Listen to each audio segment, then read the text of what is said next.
All right, best games of the year. Um, so I'm going to start off with honorable mentions. Honorable mention one goes to Deadlock. I was completely obsessed with Deadlock for like 2 months. That game has incredibly strong bones, uh, but it was driving me insane to play it because they kept making changes that were just so fundamentally changing the game. And as they were doing it, the player base whittled down more and more into really, really aggressively competitive group. And so the game just started getting more frustrating than it was fun for me. I would like to play it again once it officially releases and see how I like it then. Second honorable mention goes to Animal Well. It's a good game. It's a really cool game, really vibey game. Not my favorite, but definitely appreciate what it's doing. It's a very pure gamery game. So, pretty good. All right. Number five. I only picked five. I'm going to give to Thank Goodness You're Here. That game was awesome. Cracked me the hell up. Completely original, completely unique experience. Love it. Uh, Number four, I'm going to give to Balatro. Uh, I didn't have the love affair that everyone had with Balatro, but I did have like a month where I couldn't stop playing it. Then when I dropped it hard. But it doesn't make it any less good. That game rules. Definitely the best roguelite game like that, menu type game, since maybe Slay the Spire. Um, Number three, Elden Ring DLC, Shadow of the Erd Tree. Um, I have a lot of beef with this. This game is not like a 10 for me. It's like an 8. But it's still Elden Ring DLC.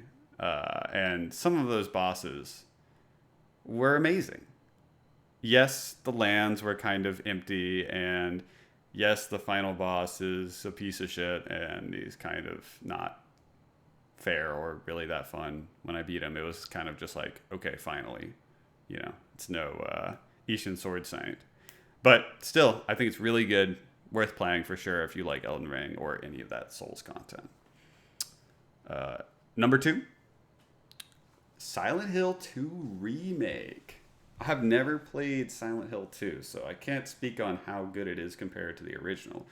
But I can say that Silent Hill 2 Remake is an awesome game. It is dripping with atmosphere.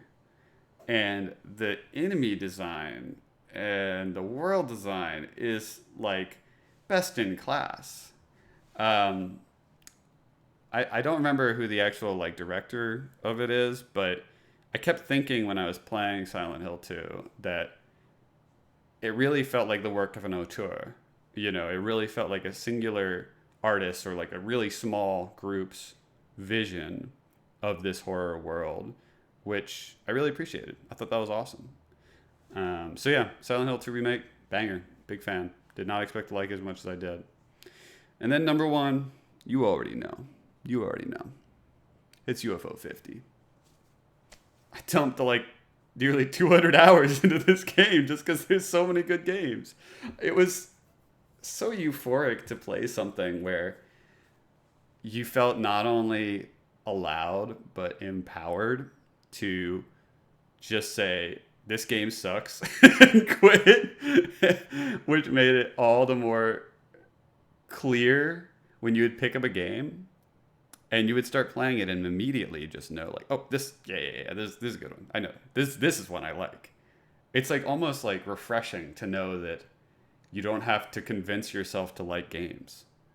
If it's good enough and it suits you, you'll just play it out of pure love of the game. Like a lot of games nowadays you play until you get into it and then you appreciate it. Like even Silent Hill 2 remake, I didn't really love playing it, but I liked the whole experience as I like got through it. You know what I mean?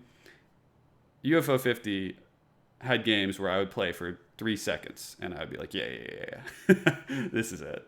So it's an insane technical achievement, insane creative achievement, and it had that secondary experience of really like reminding you you love games. Here's the kind of games you love. It's okay to not love certain games too. So UFO 50, banger, and that's my number one.